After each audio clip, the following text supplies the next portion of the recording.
This is what I wear every Thursday. Yeah, right. That's when you go to the board meetings. Yeah. You will give me the funds. I mean, exactly. Yeah. Approved. Right. Thank you, everybody, for showing up. Really appreciate it. On a little hiatus, but we are back. And so we're going to talk about the hero's journey. This is a really great topic. It's something that I think we all have to deal with at some point in time in our career, you know. So thank you again. Again, let us know where you're from. Put it in the chat. A ton of gratitude towards everybody. I know we took this hiatus, and you know we've come back. We've come back with some great topics, and we have some great ideas in the next few months, and also for a future summit.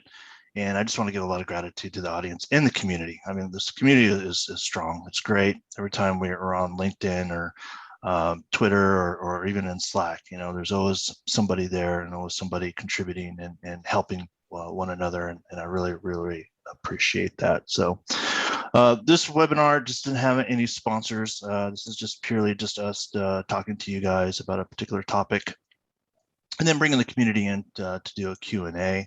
I do just want to plug that in the next couple weeks, I'm going to have a sign up list for the GIS Roadmap Webinar, which will go into talking about the online course that I have rolling out. So if that is of interest to you, I will have a sign up list for that. I'll send it through the news link, through the newsletter, and also on our Slack channel. So anyways, if you want to sign up, you'll get all the details, and we'll go from there. Quick introductions. I'm sure there's a lot of new people to this because we've kind of been off the roadway for a little while, but my name is Toby Soto. I am the founder of GISsuccess.com and also the owner of Soto Media, which is a GIS support services company. And we're doing this regularly before for monthly to kind of bring these leadership topics to you that we don't normally see elsewhere. And these are the discussions that we have in roundtables and discussions that we have in hallways at conferences. And Wade and I were like, you know, we need to bring this to the forefront. We need to bring this to the people. And at the time, we couldn't really find a great medium to do that until Zoom and everything kind of came about. And we said, okay, let's hop on it and let's do this. And so it's really flourished, and it really created a great community, and I'm very proud of everybody here and everyone that's been involved. And so that's a little bit of my background, and I will shove this over to Tim and let him do his little introduction. Well, Toby, you were doing Zoom before it was cool, right? So, yeah, right. That's true. I learned Zoom from you, and then now that's all we deal with. But yeah. My name's Tim Nolan. I work. I'm a local Gubby. I've been a long time since I was a young Jedi at Collin County, Texas, just north of Dallas. And one of the things we recently did as a team, I just want to share this. It's not technically GIS related, but it is very Texas related. We, every 10 years, if you have a ranch, if you have cattle, you have a brand and marks and tattoos on your cattle, we wrote an application, not just for our county, but has now been adopted for the entire state of Texas. So if you register a cattle brand in Texas, you're using an application that our team put together. So I thought that was very Texas. I was shocked when we started this project that we even had brands still, but we do. And yeah. And now it's now we've automated where you can do, you know, you can register your brand from your phone. So I just wanted to share that with everybody. I thought that was yeehaw. I think that is so cool. That's cool. Go ahead, Wade. Hi, everybody. I'm Wade Kluse. I work for the Department of Natural Resources in Utah. I was hired there as their GIS director some 7-8 years ago. Currently involved in enterprise systems. I enjoy working with things beyond GIS. Just kind of one of the, I think, evolutions of the job. You know, GIS does a lot to establish the importance of enterprise systems, and things just kind of flourished from there into other areas. So that's where I hang out. That's what I do. Awesome. Love these guys. These are the best people to hang out with. If you guys catch them online, definitely attend anything that they're presenting or involved with. Real quick, Tim, you want to plug your clubhouse? Oh yeah, yeah. In fact, we have some clubhousers in here. We do a clubhouse every Wednesday at noon. I'm sorry, noon Central, 1 p. Eastern time, and we talk all kinds of topics. Just yesterday, we talked about passion projects, and next week or the week before that, we talked about how do you get a good GIS job. So it's just an hour-long conversation. Love to have you join us. Awesome. There's a really great group there. Really great group. Very informative and a lot of great banter that happens there. So definitely check that out. While Wade gets his presentation set up, I like to do this little segment, which is I'd like to have the audience put in chat what it is that they're working on now, and then put your email address if you feel comfortable with that. And basically what that is kind of a community builder. It's to find out what other people are working on. And you may realize, hey, you know, that's something that we want to work on too. And you can create that collaboration, you know, create the network effect. And so go ahead and put that in chat. That'd be great. Again, we will cultivate all this information. We do put it in our Slack channel so that if you missed it, or if you want to like review it, you can go onto our Slack channel and look at all the chat that happens during today's webinar. Anything in particular you're working on right now, Tim? Well, like we mentioned that we did that cool Marks, Brands, and Tattoos project as a group, but specifically right now for our GIS team, we're doing starting to develop a redistricting plans. Oh yes. And so for those out there, you know, this is your moment, fellow GISers. You know, if you're not doing that for your agency, you need to be. So now we've been doing that since 2000, and so people now know to come to us for this kind of stuff. And I think it's an important role, and I think it's an idea. It's a geography problem, so it's nice that we you know, our team is doing that work. Don't hire lawyers. You can do it. They are expensive, believe me. Yeah, you know, we had talked about that a few months ago, Tim, and there are a lot of tools out there available for redistricting. So from really hands-on to, you know, really kind of a hands-off kind of situation, you know, depending on the licensing structure. So, but yeah, really great. What about you, Wade? What are you working on? We're just kicking off actually an Esri Enterprise Advantage program. So one of the projects that came about was a ArcGIS Hub Premium Jumpstarter Kit. So we've got an initiative to put a lot of content together and begin our community level organization where we draw outside entities into our organization for all kinds of reasons. You know, if we can leverage those individuals out there that are interested in helping us at DNR with our initiative to participate, to contribute data, to be a sensor out there. I'm looking forward to that. Awesome. That's probably the biggest thing. Yeah, great. All right, before we start our presentation here, I want to let everyone know if you have any questions, please put it in the question and answer panel, the box. If you put it in chat, we may not see it, you know, because people start chatting away and that thing starts to scroll. So if there's anything pertinent that you want to address or question us about, definitely put it in there. Also, at the very end of Wade's presentation, we will have an open Q&A. So if you want to, you know, join us on the panel, we will bring you up. Basically, just raise your hand and we'll bring you in, and you know, we can love to have you on. Love to have you on the program. So, so with that, we'll go ahead and get started. Does that look okay, Toby? Yeah, looks good. Full screen. Oh yeah, look at that. Love the stars there. I'm ready to like hit hyper boost, you know, go through there.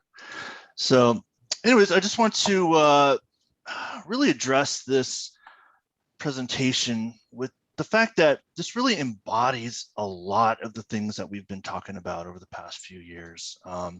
Change agent is something that we're all going to be addressed with at some point in time. And, you know, there's a lot of things that are embodied in it with, you know, with our own personal experiences. There's some risk tolerance that needs to be thought about, seizing opportunities. And then most importantly is creating that relationship and trust amongst your coworkers and the people within your organization.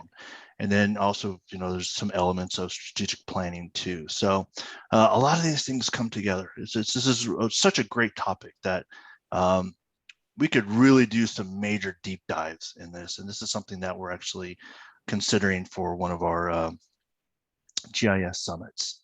We're going to scratch the surface just within the amount of time frame we have here, but Wade has got some excellent points in there, and it is something definitely to pay attention to.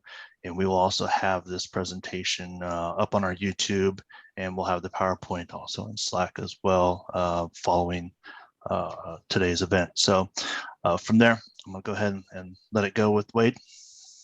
Okay. All right, everybody. Well, GIS change agent. The hero's journey. I think that this is again, a very dynamic topic, one that we touch upon almost all the time by virtue of what we talk about.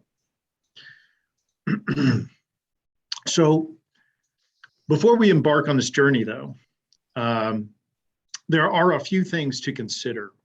They have to do with the organization that you work for. So think about it. Your organization probably existed long before GIS was inserted into it. There can be numerous systems, hundreds of workflows, some old, some new, some that work, some that struggle.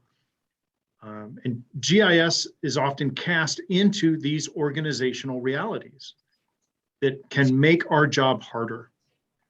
Things like an existing company culture or information silos, kingdoms, gatekeepers. I'm sure that this sounds familiar to some of you.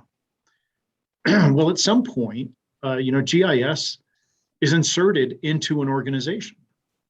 Now, it could be defined as a subpart of IT or a unit inside of a single entity within an organization. Excuse me. GIS is tasked with creating a spatial representation of an organization's data, usually with little or no direction beyond, hey, make our maps. And so that is what GIS does, but it is also unknowingly defined by its organization in doing that. So is it really any wonder that sometimes when we go to propose a change in how work gets done, that we don't always get the acceptance or the buy-in that we were hoping for? So we know doors are not always open for us, and this may remind you of a story. Getting to know your organization's business really in detail can seem really insurmountable in the context of these realities. Usually the GIS professional is not what I call an ologist, an engineer, or specialized in the same way that others are within your organization. And so there seems to be really no shortage of people letting you know your deficiencies or the limits of the role that you play. And you might feel like, really there's little hope to break out of and become more and contribute more within your organization. So you may be asking, well, why am I painting such a bleak scenario here for our profession? Well, one is because, well, it is definitely true. And two, I feel it's the context that's necessary before you seek to create organizational change. So, in other words, you may think you have a small part in your organization, but your potential to become much more than just a data or a map maker is real, if that's the journey you're interested in taking. So keep in mind, yeah, go ahead, Toby. Resistance, or people automatically resist change. So there's already a wall before you get started. And why people resist change is, it's natural, it's varied, and really often unimportant, right? So if you do embark on this journey, just know that your first hardship, your first conflict is going to be that people will ultimately resist you at first. Yeah, change is always hard, no matter what organization you're in. People get in their groove, and they're automatically going to resist change without a doubt. And your job is to be able to try to maneuver within the organization in order to induce some of that change. But it's an uphill battle without a doubt. You don't, GIS just kind of like, if you're in a county or city government, there's certain processes and business processes that the city or county goes through, and then GIS is like an afterthought. It's like it's placed in, and so it's not like you're a major core business function, but that's your ultimate job, is to help support those business functions. But it takes change, for people to accept that. So that's a reality. We're ready to start the journey. But it doesn't have to be that way, right? Right? You guys all know, listening in on this, the critical role that GIS can play and what you could personally contribute. But nobody else at your organization knows that. And that makes you a very important person in the galaxy. In your organization, right? Kind of like our friend Luke here, right? Okay. You just need some guidance through that organizational maze. Or in Luke's case, a giant orbital galaxy threatening organization. So what Toby, Tim, and I want to do is take this opportunity to share what we think GIS change agents need to know as they start their journey. We believe that this is a really exciting and critical role for GIS professionals seeking to create organizational change and meaningful results that just may be what you and your organization are looking for. So get ready, strap on your seatbelts, and let's go on this adventure. Toby and Tim, are you guys ready? Ready. Any last words? You got your hood on? All right, cool. All right, your first Jedi lesson is this. Understand your organization's systems of work. You do this so that you know why your organization exists in the first place and how it gets work done. Now, I know that probably sounds overly simplistic, but think about it. In this graphic, how can you find the thermal exhaust port if you didn't see and understand the HVAC system, right? That's the key to this mission, right? So in this case, we're looking at an HVAC plan of the Death Star. All you needed to do was figure out where the vulnerabilities were, and there you go. So we'll play on that for a little bit. So systems of work. At a high level, these are the components of a system. There is an input. So essentially, it's the event that starts work happening. Then there's a process. It's that series of tasks that create something. So think of it like a factory.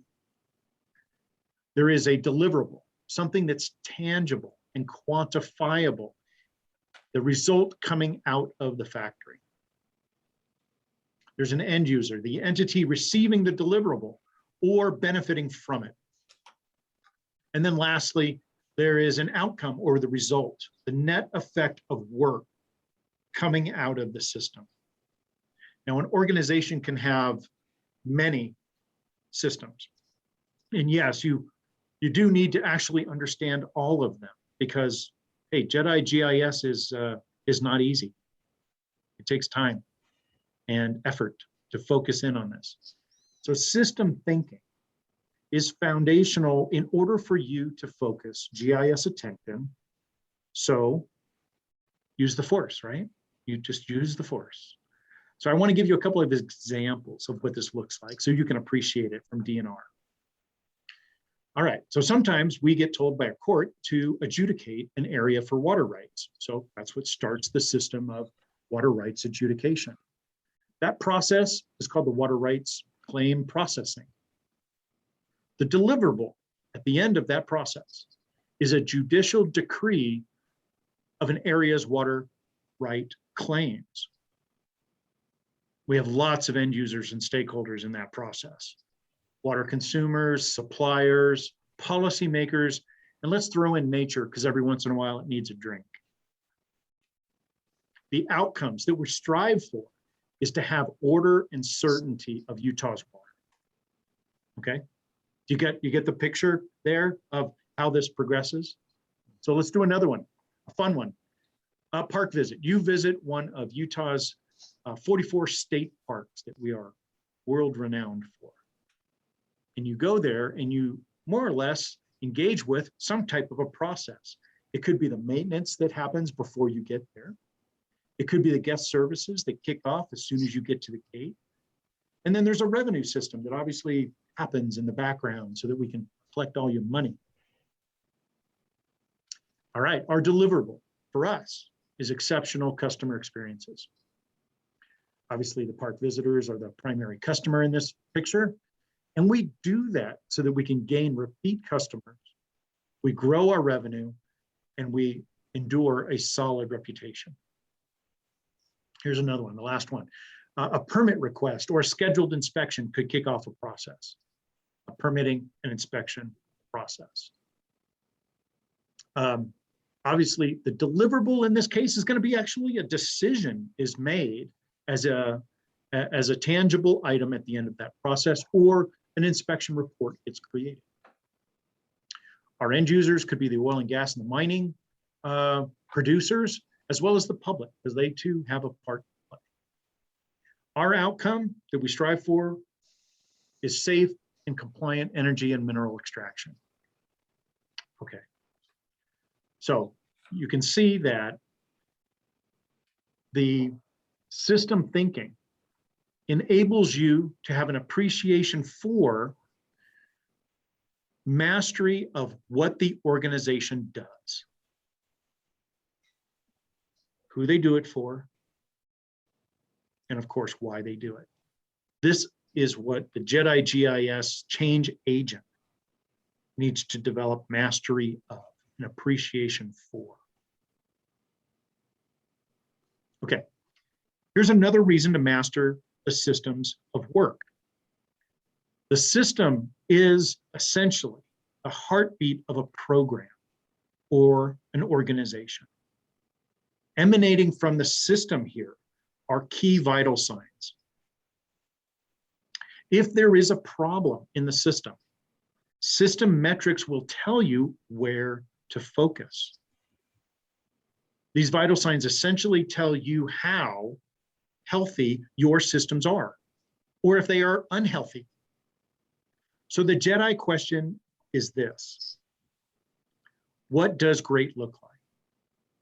Right? If you know what great should look like, and you can recognize that the system is not meeting that expectation, there's your change agent leverage point. So congratulations, you've just acquired a brand new and super cool weapon. So you're ready to fight the evil empire now, right? Ready to go for this? Or maybe we should go to Dagobah and get a little more JEDI training. What do you guys think? Well, I have a cautionary tale to share. And I like the way, you've built out the process here, is you really have to trust your instruments. These measurables are in place to guide you, and I just recently had a conversation with some of my coworkers that we had measures, but we felt bad that we weren't making those measures. So we were not telling the truth about them, right? We were cooking the numbers a little bit. And that becomes problematic because you don't know where you need to apply the help, right? So if we're not hitting the goal, if we're saying we're 100%, but yet we're overworked, there's no evidence that we need help. But if we're only at 50% or 75% of the goal that we're trying to make, now we have evidence. Now we have something that we can go back to and change, right? Something we can go back and improve where we are. So, the lesson here is trust what's before you, and don't, don't try to make things better than they are. Tell the truth. The truth will set you free. Yeah, expanding on that too is that definitely reach out to your end customers, whether that end customer is a field worker or it is the general public who's receiving a permit, or somebody who is receiving the end result of your application or map or data dump or whatever that may be. Always reach out and find out, did you get what you were expecting? Were you expecting more? Were you expecting less? Try to find out where you're excelling and where you're not, and improve upon that. Improve the process, improve the deliverable, because you want to have that iteration of constantly improving that process. And so having that system of measure at the very end to be like, every time we do this, we give a survey. Okay, you're going to get that input, the feedback, and that's what you need. Great. Okay, your next Jedi lesson. What we want you to appreciate is that there's going to be a fair amount of dysfunction within your organization's systems. You might think that that's really quite obvious, but I can assure you that that dysfunction lurks under the surface quite a bit. So it's kind of like the iceberg, right? You see a little bit of it. Boy, once you start peeling back the layers. So the important thing here to appreciate is that people do what they have been taught to do. And these systems of work can be considerably out of date, but they generally get the job. But managers become complacent and get used to the current levels of output. And so the whole organization comes to accept their current results. And so it's really this status quo in its dysfunctional state that becomes your villain to overcome. Toby, Tim, you guys have any feedback on the dysfunction level? Yeah, you'll find it everywhere. You will find it everywhere. And I'm sure a lot of everyone has anyone who works, you always find the underlying issues, whether it's personality, ego, the resistance of change because of people's jobs. You're affecting people's jobs. And that's why, initially I talked about in my intro a calculated risk, be able to put enough risk out there to induce a positive change or a positive results to help establish your what's the word I'm thinking of? Your stature, So you want to keep embellishing that and creating that trust, and by having that calculated risk to be able to move yourself a little bit forward rather than taking on huge risk. Big risk comes with big consequences. So anyways, that's my dysfunction comment. Yeah. Well, and I think as a young Jedi change agent, this is your enemy, right? This is your battle. This status quo is why you want to change. And just be careful, right? Because a lot of new change agents see the problem and assume they know how to fix it. But remember, you're going against the status quo. You may have an audience, or you may have coworkers, or you may have a system or an organization that doesn't desire to change. So, don't be a martyr, right? I mean, don't come in and go, I'm going to change this right now. It takes time. Yeah. Good cautionary advice. Okay, young Jedis, dysfunction really creates this veil of complexity and a reason for people to be confused and permission not to act. So Yoda warns, dysfunction is the path to mediocrity or the dark side. So in this cloud of confusion, it's really easy to mistake a symptom for a problem. And not all pains are problems. There can be many systems of the problem. So the danger here is if you fixate on a symptom of the problem, then you run the risk of diverting resources to projects of lesser value. And they might be good, but these are not the changes that you're looking for. Okay. Symptoms provide clues to pain points. And of course, as Yoda would say, pain leads to suffering, right? All right, that's the only one you get. I thought you were going to continue going. Do be aware that not every problem is has a spatial solution for GIS to address. When you carry a spatial hammer, everything looks like a little geo nail. So be open to non-technical solutions and do not add unnecessary complexity back into the systems. Okay, this leads us to our last Jedi lesson here. How to interpret and leverage organizational pain points. So within a system of work, different people have different pains. And so you have to get feedback from several different perspectives. But here's an example of how Jedi GIS deals with organizational pain points. This is a real case. Okay, pain point. You might very well hear something like, our system goes down every time the operating system gets updated. Okay. What I want you to appreciate is don't accept that as the thing to fix. You must learn more and ask this question. What happens because of this pain? So an answer might be, well, we obviously lose time in the whole process waiting for it to come back up. And we sure don't like to be reliant upon IT to fix our problem. Okay, all right. Another question you should ask. Oh, sorry, I jumped ahead a little bit. Obviously, what we've done is we found the effect, right? The actual business impact from that pain point. Here's the next question to ask. What enabled the effect to happen in the first place?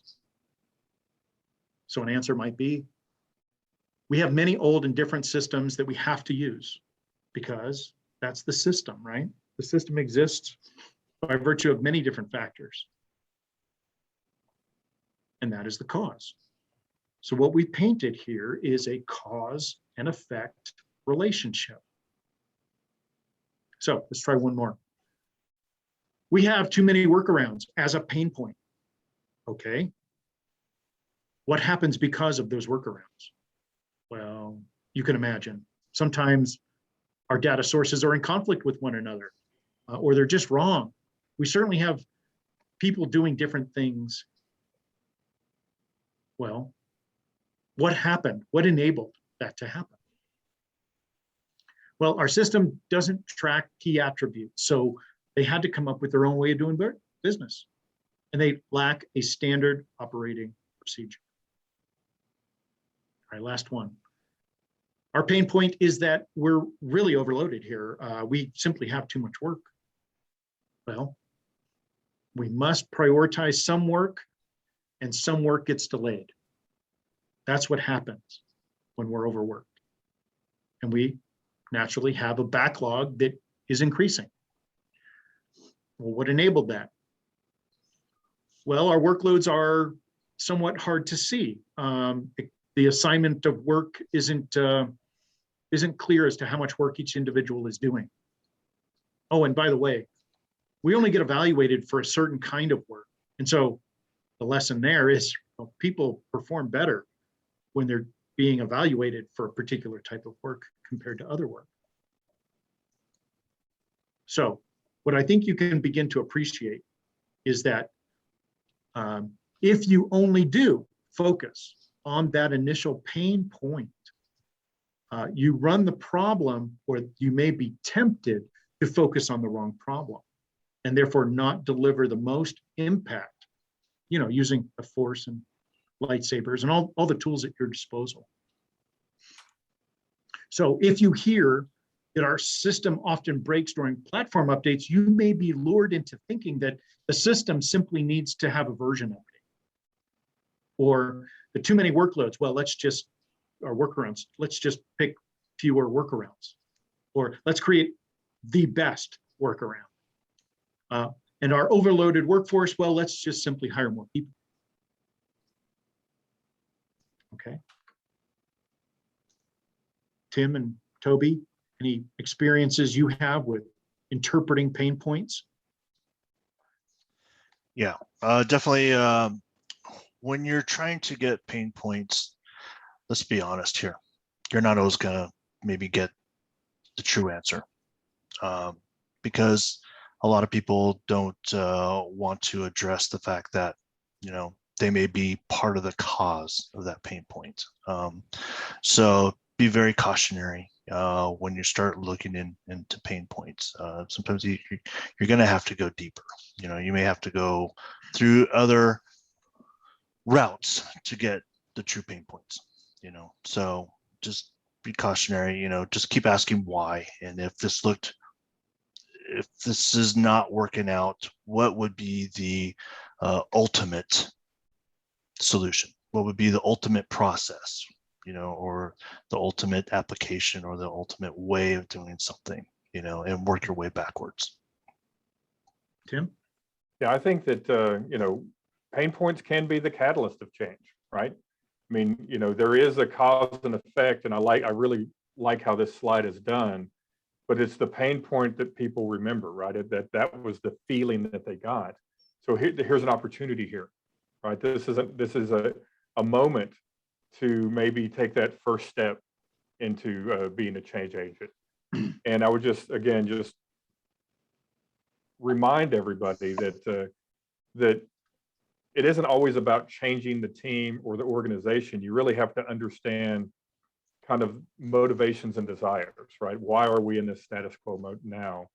And just gently start to kind of change once you understand what those motivations and desires are. Thanks. That's good.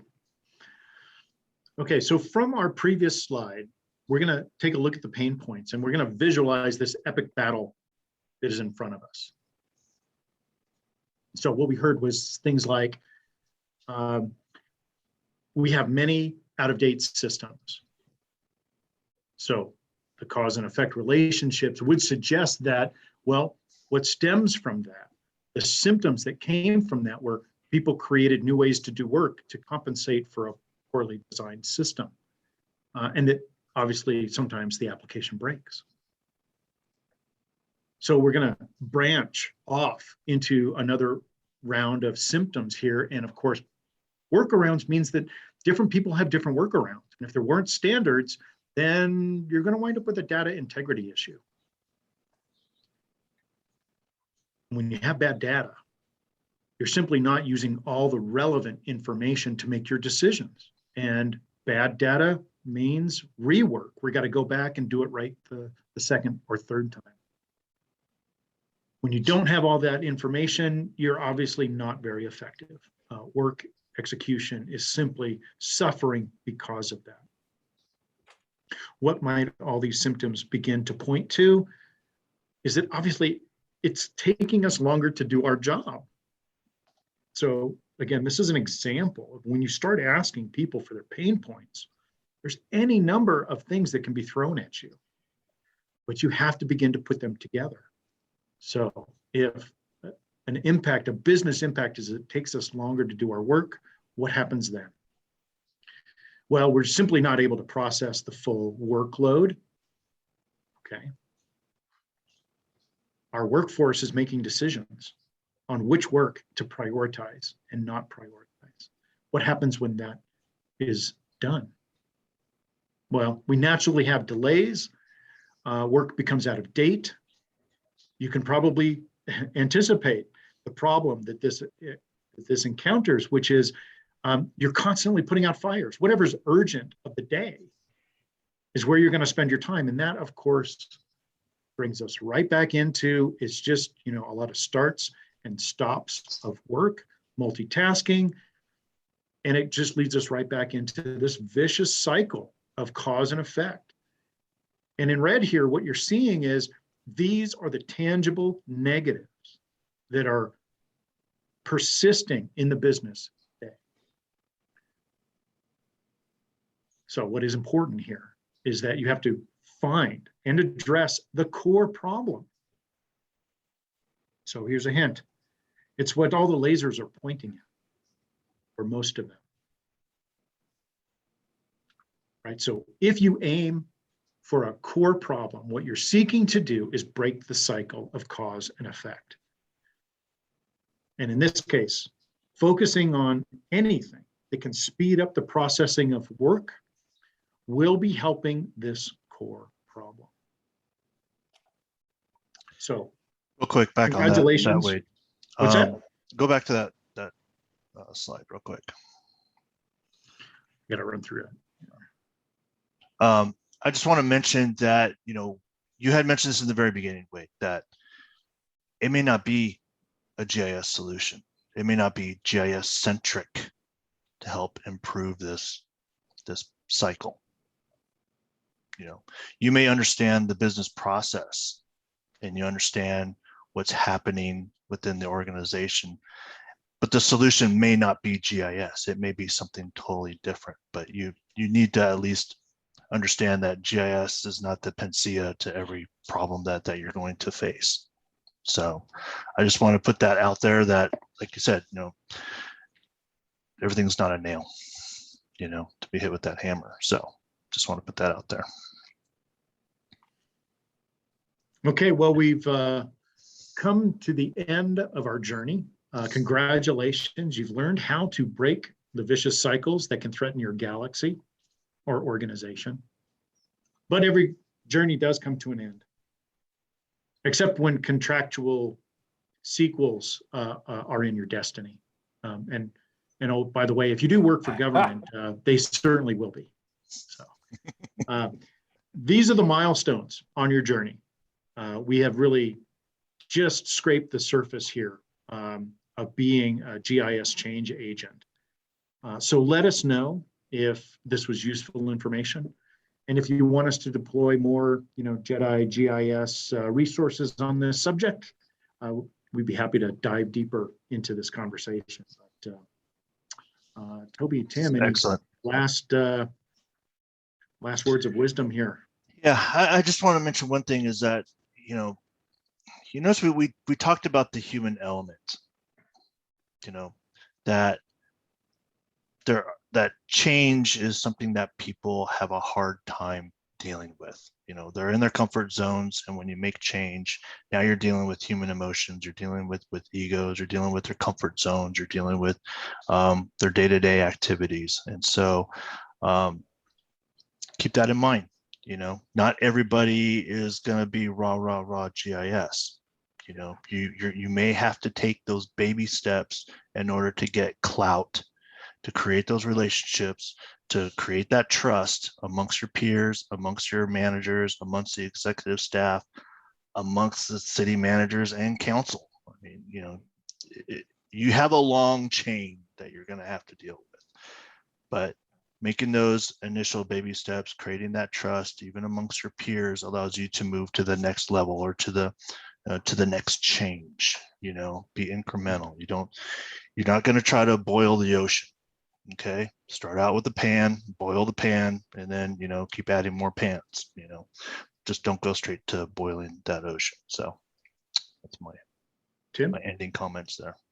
I have a warning, right? So large amounts of change can be the death knell of any change agent, right? You have to guide the ship a little slower, because too much change could be very problematic and ultimately resistant to the point where maybe you're not around any longer. My favorite line in regards to change agents, because we are normally very excited about changing, but not everyone else is.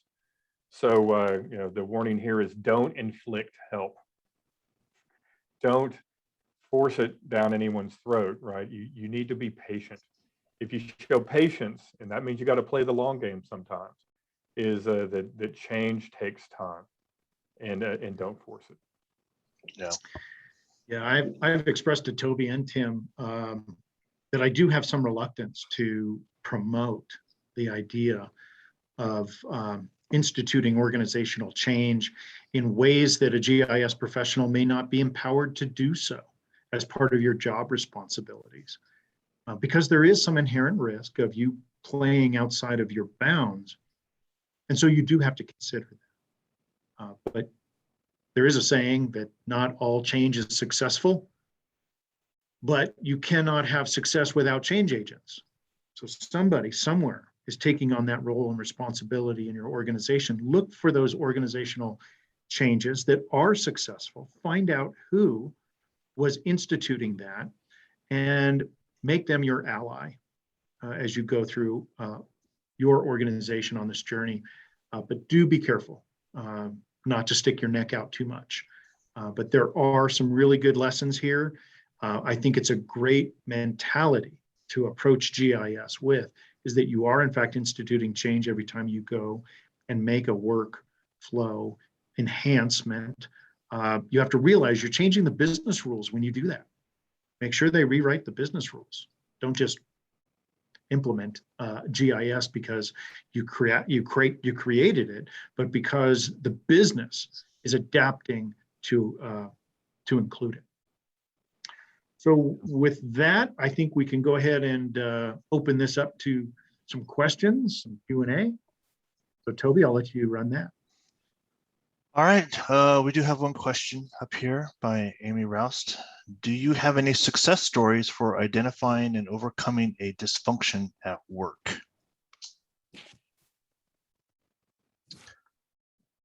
Anybody have anything there for you?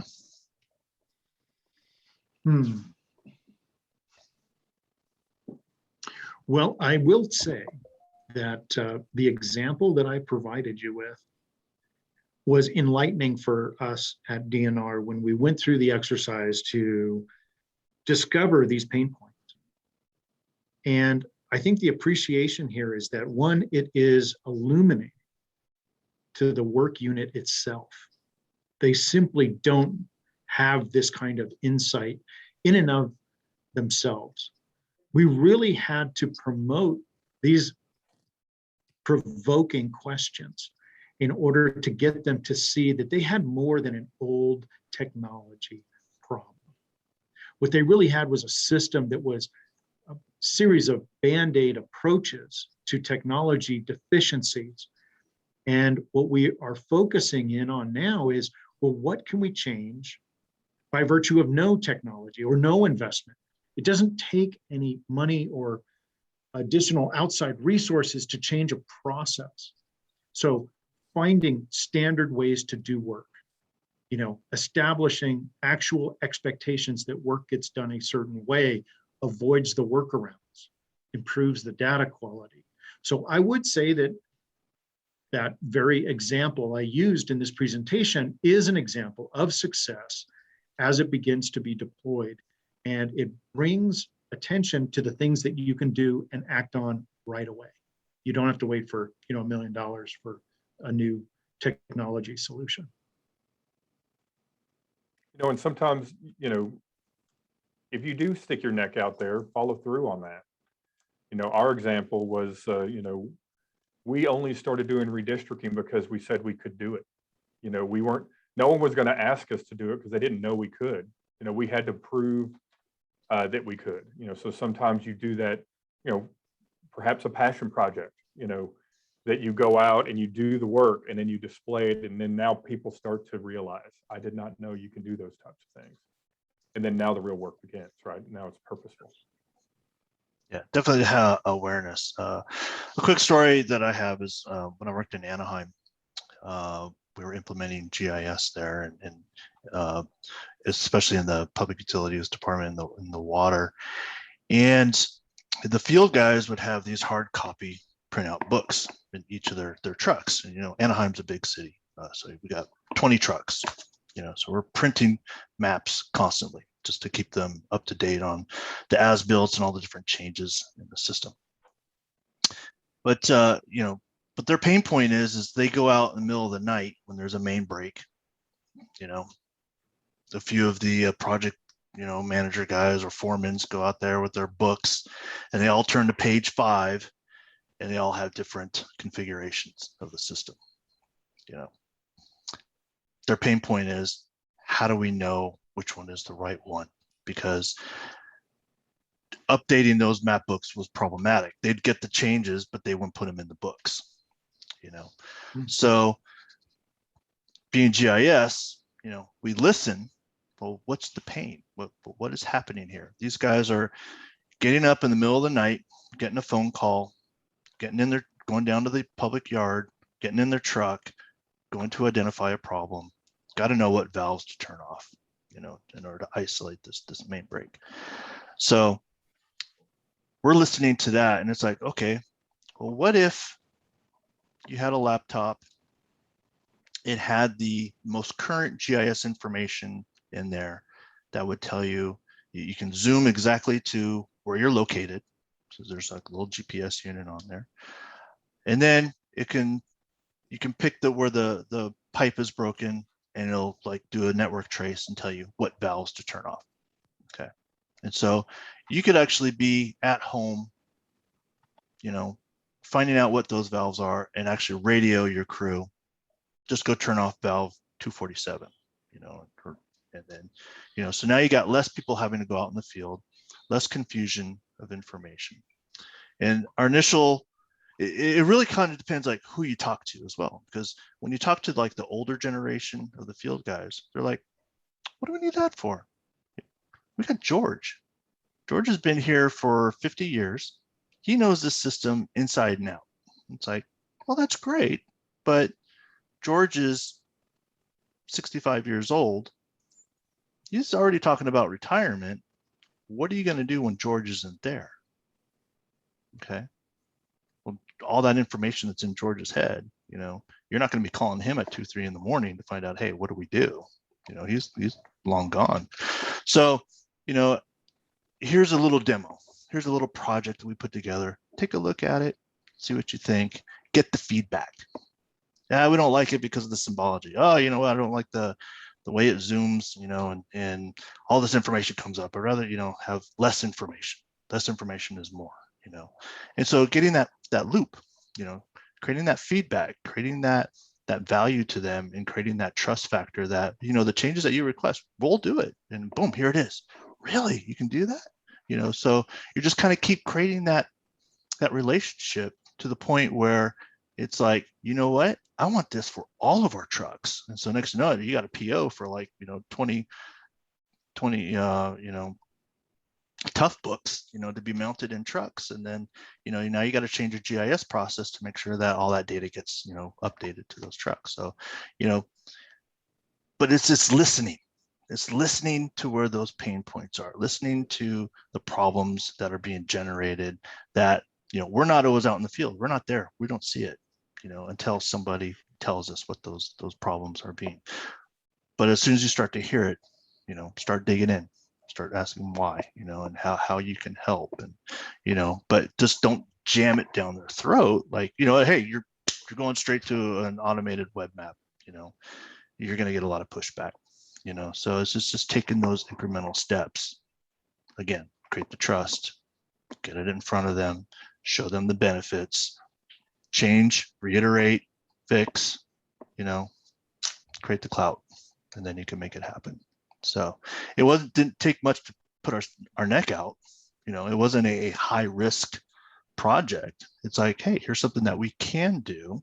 We can either keep printing maps to help, update those books, which again, doesn't fix your problem, because it's still human error putting those pages into the right book, making sure that happens systematically, or you have it all digital and it's live.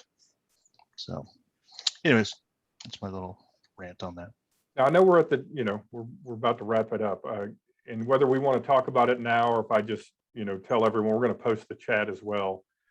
Tanya Kidd about 30 minutes ago kind of really launched a nice thread And says, I feel like we're developing maps and apps that the end users love, yet still we get the original paper reports, Excel spreadsheets based on complicated queries that take time to create. So instead of improving the system, we're often building parallel systems. And I'll just make a comment of a colleague of mine, Bonnie. People also sink to the level of their incompetence. So there's a good thread here, but how do you resolve that? I mean, if you've got, do we have time to talk about that now, or do we? Sure, roll with it. So how do you, instead of improving the system, we're building a parallel system, Wade? What do you think? Yeah, I think that there's questions about what the system is struggling to do well. Essentially organizations are doing one of two things. They're either focused on satisfying their existing commitments. So again, the question would be, how well do you do that? And if you know the answer to that, you should be able to find out where your solutions would be of most value. And then the other thing that they could be doing is they could be striving to achieve a very ambitious goal. Okay, how are they doing with regards to that? Again, let the system measurements, let the performance of the system inform where you choose to focus. Because if you're putting icing on this cake, it could just be the surface treatment and not diving deep enough into a workflow problem or challenge as it relates to their delivery on existing commitments or their struggle to achieve real results that they're striving for. So either way, you have to know where they want to go and what the system is telling them. So I would say dig deeper into knowing the health of their systems. Very good. Awesome. Anybody else have any questions out there? I know we're coming up on the top of the hour, so if you have to drop off, I just want to let you know, really appreciate you coming. Appreciate you being involved and staying for the presentation. I hope you really got a lot of great information and content out of this. And I really want to thank Wade for putting this together. When he proposed it at first, it was like a lightning hit. Like, oh my gosh, how come we didn't think of this before? It's such a great topic, and it's apropos for everything that we strive to talk about here at gissuccess.com. So any comments you guys have, much appreciated. It really helps us shape the program here. Any topics, any things that you're having to contend with and deal with in your organization that we haven't addressed, we're always open for topics, always open for ideas, and always open for presenters too. It's a great showcase. That's why we call it GIS Peer Success Webinar, because we want to hear from the peers. We don't want to hear from the vendors.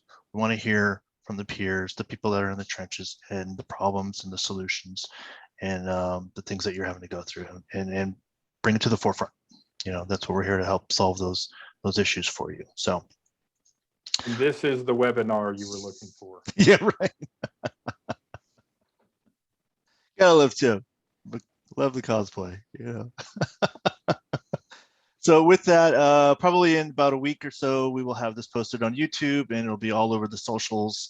Follow us on our Slack channel. It was in your email after you signed up for the webinar. Join. I'm revamping it in a way.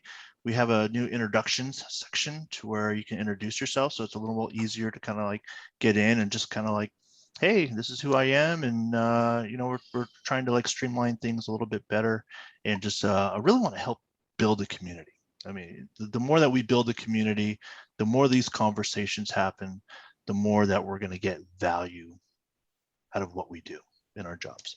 So, and the more it's going to help you. So anyways, that's it for today. Thanks again for showing up, and we value you and in our community, and we will catch you in about a month, because we have another one coming up. So we're staying consistent now. So anyways, from that, anybody have any closing statements there, Tim or Wade? No, that's good for me. All right. Thanks. All right, everybody, have a great day. We'll talk to you later. All right. See ya.